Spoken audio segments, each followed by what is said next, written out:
In today's video, I'm going to teach you how to use the QuickBooks Sync by Webgility app on Shopify. So first things first, we want to go ahead and actually install the app on our Shopify store. And to do this, we want to go to the apps and sales channels, and then we want to go to Shopify App Store, search it in, and it should come up here just like this.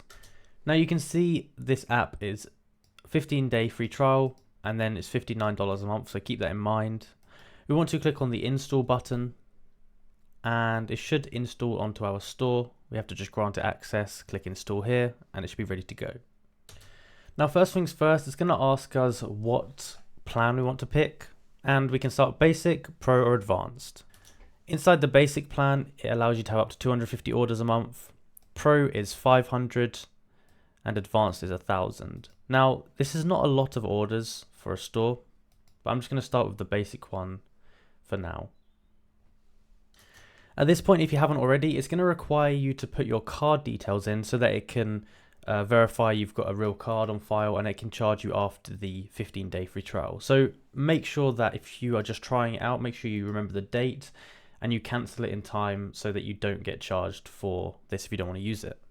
So once you've done that, it should start connecting to your store, and it should say thanks for signing up, and it will just connect to your store and all that kind of stuff. Now once we've done that, it should open up like this, and we're going to first of all want to go ahead and connect to QuickBooks. So click this connect accounting section here, and you can go ahead, press this connect button, press next, and it's going to open up here and ask to connect to your QuickBooks.